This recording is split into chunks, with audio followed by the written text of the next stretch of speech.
안녕하세요, 여러분. 어둠의 숨결에 오신 것을 환영합니다. 오늘은 한국의 공포 이야기를 함께 탐험해 볼 텐데요. 빛이 닿지 않는 어둠 속에서 잊혀진 영혼들이 여전히 숨어 있으며 그들은 다시 나타날 순간을 기다리고 있습니다. 여러분은 두려움이 항상 함께하는 이 세계로 발을 내디딜 준비가 되셨나요? 오늘의 이야기는 여러분을 오싹하게 만드는 여정으로 안내할 것입니다. 진실이 때로는 상상보다 더 무섭다는 것을 기억하세요. 그 어찌나 울창하던지 또 풀들은 얼마나 선명한 초록색으로 빛나던지, 그리고 그들과 전혀 어울리지 않는 자태를 내뿜는 우리 할머니 집은 금방이라도 무너질 것 같이 생긴 2층 집이었어. 하지만 여기에서 보낸 내 여름은 언제나 최고였어. 몇 킬로미터 떨어진 다른 마을로 건너가지 않는 이상 같이 놀 또래 아이들도 없었지만 아직까지도 할머니가 굽던 버터스같이 먹히네 달콤하고도 천국 같은 냄새가 창문 너머로 솔솔 풍기던 기억이 무력해. 현관 계단 아래에서 치아를 드러내고 사나디 없이나 나를 바라보다 어서 안으로 들어오나 부르시던 할머니의 목소리. 아무튼 그러한 할머니의 집에는 나는 규칙이 존재했어. 신발을 신고 집안을 뛰어다니지 않기라거나 정원에서 놀지 않기. 그전에서는 우리가 곰돌치일 속 얼치를 떨어져 살고 있음에도 불구하고 잠들기 전에는 모든 창문과 문을 꼭꼭 잠그는 일. 내가 생각하기엔 별로 의미가 없는 것들도 존재했어. 그중에서 제일 힘들었던 건 오후 8시가 되면 치구리를 끄고 9시는 침대에 들어야 한다는 것이 참 곤욕이었지. 그 밖에도 암묵적으로 지켜야 하는 규칙들이 있었는데 할머니에게 직접 물어본 것들은 아니었지만 참 다양하게 있었어. 잘 때 침대 밖으로 팔이나 다리 내놓지 않기, 창문이랑 문이 잘 잠겼는지 이점으로 확인하기, 샤워 커튼을 완전히 닫지 않기, 침대 아래나 옷장 안에 신지 않기, 혹은 꽁꽁 감겨져 스테이클로 고정된 코드를 다락방 쪽으로 당기지 말기. 몇 가지는 뭔가 이상했지만 크게 신경 쓰지 않았었지. 난 너무 어렸거든. 우리 할머니는 누구에게나 호감을 주는 사람이었어. 나긋나긋한 성격을 지닌 할머니는 을색으로 반짝반짝 빛나는 긴 머리칸을 가졌는데 꼭 달빛에 반사되는 것처럼 보이기까지 했어. 보통은 머리를 단단하게 묶어 올려 골토를 주름이 눈에 잘 보이게끔 하지만 그런 머리카락을 풀고 있는 모습을 보고 있자면 분명 아름답다는 수식어가 붙어도 이상할 것 없는 모습이셨어. 생전에 할아버지는 할머니가 젊었을 적 아름다운 모습과 함께 지닌 발끈한 성격 덕에 은빛 여우라고 불렀다지만 할머니야말로 할아버지의 재간을 재치있고 영악하게 받아칠 수 있는 기이한 사람이었지. 세월이 흐름에 따라 할머니의 성격도 점차 부드러워졌고 할아버지의 두세 때는지 이따금씩 슬퍼 보이는 모습이었지만 그렇다고 해서 할머니가 나를 사랑하는 것에 대해서는 한치의 의심도 할 필요가 없었어. 할아버지는 서쪽으로 많이 돌아다니셔서 집에 돌아오는 경우가 많이 드물었지만 그래도 정말 좋은 분이셨어. 할머니는 여름이 되면 슬쩍 떠나버리는 할아버지를 대신해 내가 집에 오는 것이 참 좋다고 했어. 최대한 시간순에 맞게 이야기를 자세히 해보긴 하겠지만 당시 내가 너무 어리기도 한데다 지역 역시 드문드문 뿜어져 있어서 아무튼 가장 이상했던 건 할머니는 지하실에 서셨어.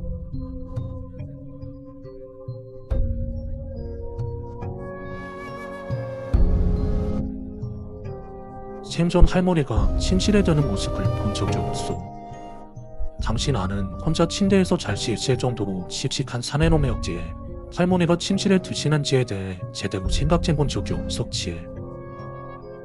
침대 커버는 언제나 내 몸을 잘 감쌌고 내 손가락 발가락 역시 침대 가장자리와 감전거리를 유지했지.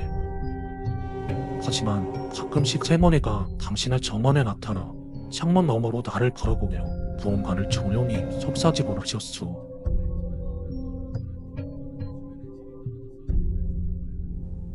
그러나 할머니의 얼굴은 얘의 니소처럼 모든 치아를 드러낸 채 해맑았고 유리창의 얼굴을 너무 가까이 댄 탓에 상당히 둘려 있었는데 그 와중에 밤하늘 더 잘 보길래 양손으로 컵 모양을 만들어 창에 받치고 들여다보셨소. 지금 들으면 뭐가 섬뜩한 이야기지만 난 단 한 번도 그를 대해 궁금해하지 않았어. 애초에 그럴 이유가 뭐가 있어? 난 그저 어린 꼬마아이였고 할머니는 장난기가 많았을 뿐인걸. 아따, 할미를 위해 돈 좀 열어주지 않겠니? 바깥꽃기가 주렁치르구나. 유리창 너머로 할머니가 나를 걸어온 적이 한 번 있었는데 할머니의 얼굴은 발이 저어 나올 정도로 조금씩만 움직였어. 당시 창문이 높게 위치해서 내 시야에서 할머니는 딱 쇄골까지만 보였지만 그것만으로도 할머니가 달가벗고 있다는 것을 알 수 있었어. 나는 할머니의 말을 까르르 웃으며 대답했어. 장난치지 말아요 할머니. 열쇠 가지고 있는 거 다 알아요. 잠지 걸리기 전에 얼른 들어와요. 할머니는 내 말에 아무런 대답 없이 전혀 흔들리지 않는 미소를 계속해서 유지할 뿐이었어.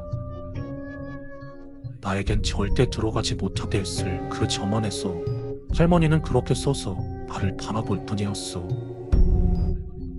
그리고 이건 마치 하루의 일과처럼 내게 뛰어들었어.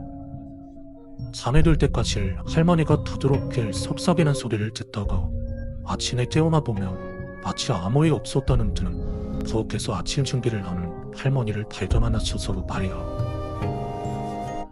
내가 이곳에 대해 할머니에게 말하려 치면 할머니는 나보고 장난꾸러기라며 어른들이 흔히 하듯이 내가 진짜 같은 상상을 본 것이라고 했어. 그리고 그 이후로 할머니에게 이에 대해 다시 꺼내지 않게 됐고 이건 마치 할머니와 나 사이의 게임 같았어. 이틀에 한 번꼴로 할머니는 창가에 나타나 안으로 들어가게 해달라고 속삭였어. 가끔은 내가 좋은 아이라고 가끔은 내가 나쁜 아이라고 했는데 딱 한 번 할머니의 얼굴에서 미소가 사라진 것을 본 적이 있었어. 할머니는 나와의 게임을 시작한 이후로부터는 매일같이 쳐서 날 귀찮게 했어. 제발 좀 가시라고 잠 좀 자자고 부탁도 해보고 빌어도 보고 애원도 해봤어. 너무 피곤하다고 더 이상 인원을 쓰고 싶지 않다고 말이야. 그러던 중 마침내 너무 화가 난 나는 할머니에게 소리를 지르고 말았어. 덕분에 괴롭힘에 시달리지 않아도 될지. 하지만 그 대화도 오래가지는 않더라. 말했잖아요. 이제 할머니랑 놀기 싫다니까.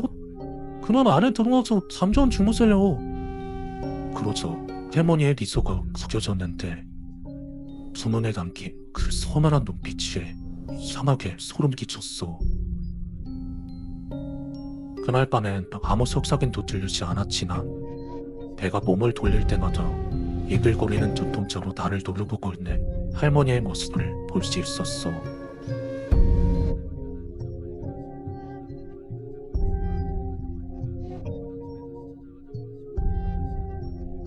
대체 어떤 정신으로 잠에 들 수 있었는지는 모르겠지만 아침에 베이컨 굽는 냄새와 함께 할머니의 콧노를 소리에 잠에서 깬 기억이 나.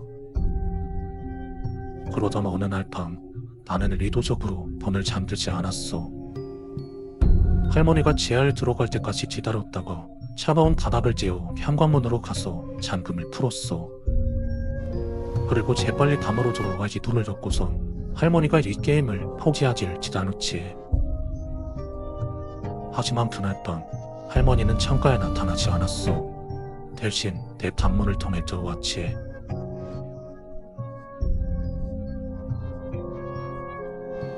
누군가가 사지를 이용해 움직이는 소리가 들렸어. 그리고 바닥을 킁킁대는 소리도.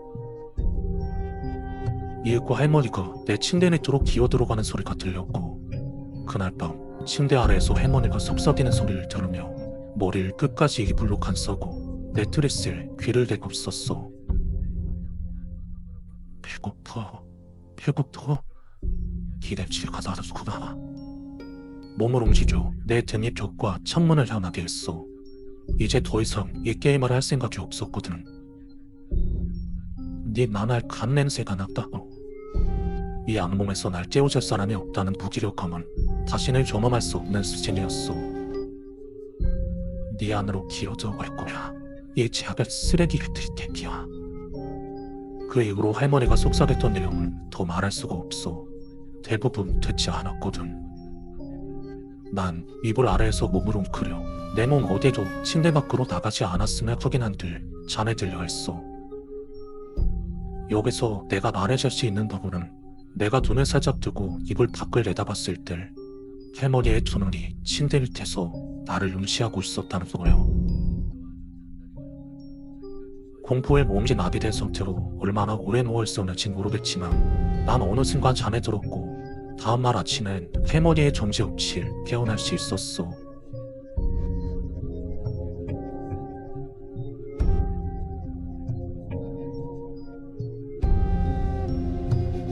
할머니는 주방에 있었어.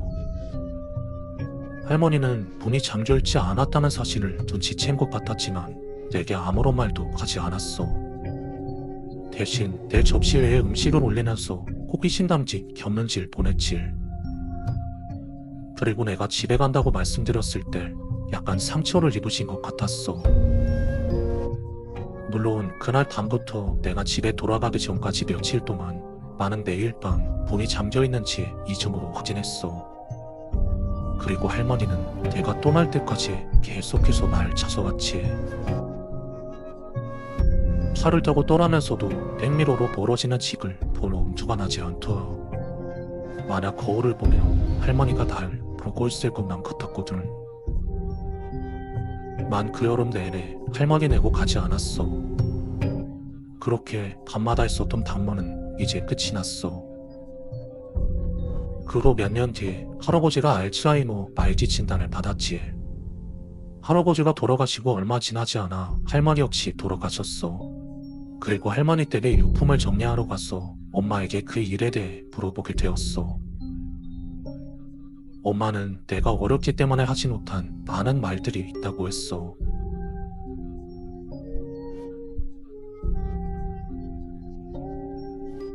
할아버지는 제한본인으로 나이 차이가 한참 많은 꼬집 아가씨와 결혼을 했다고 해. 그리고 임신의 대부분을 가난에 찌들어 살았는데 할머니에게 저런 반지를 해줄 능력이 들지 않아서 대신 두 손으로 이 집을 지었다고 했어. 할머니는 미실에 믿는 분이셨다. 한동안 할머니도 알츠하이머를 앓는 것이 아닌가 하는 생각도 했어. 엄마는 종이박스에 수진을 넣으며 한숨을 푹 쉬었어. 정말 그냥 사소한 것들이었지. 열쇠를 어디에 뒀는지 까먹거나 정원일을 하는 걸 잊는다던가 가끔씩은 새벽에 돌아다니고 나는 그냥 그런 것들이었지. 잠시 후 이어지는 엄마의 말. 가끔씩 할머니가 이상한 소리를 하곤 했는데 엄마가 생각하지 아마 할머니가 어릴 적 본 보마에서 나온 이야기들이 아닐까 했었어. 엄마의 그 말에 나를 짓누르고 있던 두 개가 한순간에 사라지는 기분이 들었어. 이런 이유라면 할머니의 기행에 대한 설명으로 충분했거든. 엄마를 도와 포장한 진드를 채취한 뒤 집에서 진드를 죄다 빼내고 나서 집은 그냥 폐가로 뒀어. 마무리를 끝내고 보조석에 앉아서 담배를 불을 붙인 뒤 세상에서 제일 사랑했던 할머니와 많은 시간을 보냈던 추억의 장소에 마지막 인사를 하기 위해 되돌아와 이제 이 이야기는 여기까지입니다. 여러분은 이 오싹한 경험에 대해 어떻게 생각하시나요? 여러분의 생각과 이 이야기에 대한 이론을 아래 댓글로 공유해주세요. 만약 이 영상이 마음에 드셨다면 좋아요 버튼을 눌러주시고 친구들과 공유해주시면 정말 감사하겠습니다. 더 많은 공포 이야기를 듣고 싶다면 구독 버튼을 눌러 저희와 함께 해주세요. 다음 영상에서 다시 만날 때까지 어둠 속에서 안전하시길 바랍니다. 감사합니다.